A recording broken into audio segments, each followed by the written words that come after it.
In this review sheet for chapters 3 and 4, we start off with a collection of data we entered in the calculator using the stat edit option. And now after we've entered that data, we can look at the window that would best fit this. Notice it was given that the min is 150.5 and the max is 250.5, so we'll use this for xmin and xmax. We can calculate the x scale. The y's are simply there to determine how many possible values could fit in each category, so we went from -3 to 10. We created a stat plot for the histogram in stat plot 1, which was second y equal. Created a stat plot for the box plot, which was second y equal, and then chose plot 2. And then we simply pushed the graph button and ended up generating both the histogram and the box plot on the same graph.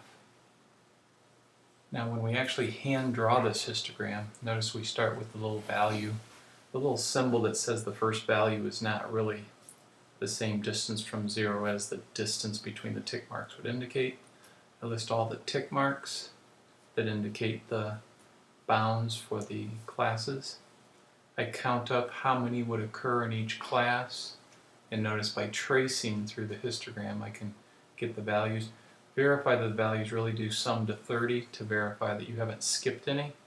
I put the value tick marks on the y-axis, the number of possible values would fall in every class, and I start drawing my histogram. Notice between 170 and 180 there are 3 values that occurred.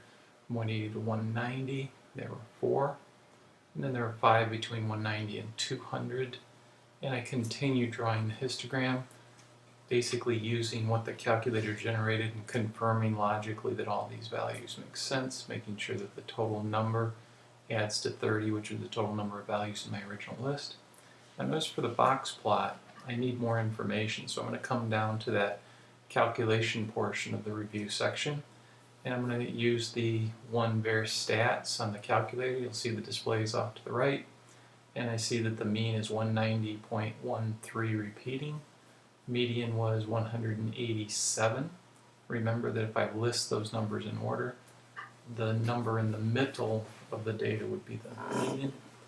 And now if I look for the most frequently occurring, it's rather tricky to find how many occur for each category, so hand counting could take a while. But notice if I use my calculator and I go through the list, having ordered them with the second list sort in ascending order, I can go through and see the numbers that are repeated pretty quickly, and I saw that the 168 occurred 3 times, so that it made it a little easier to find my mode. Now I come down and list the mode as 168, standard deviation.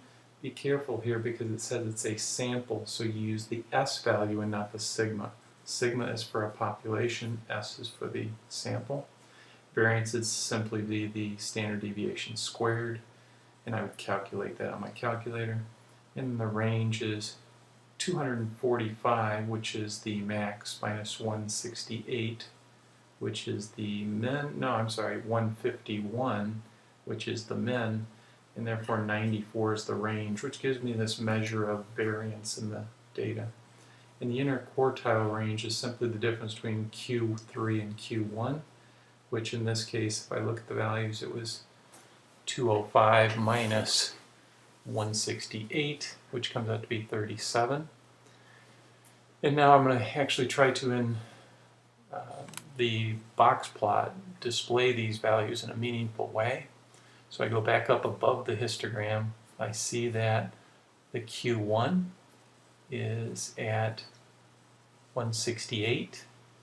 I see that the Q3 was at 205. So again, I place it above the histogram at the place that makes sense in terms of relatively how far left and right it should fall.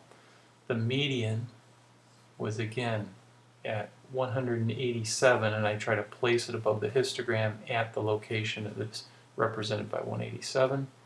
And now I simply draw the rectangle from the far left at Q1 and the far right at Q3.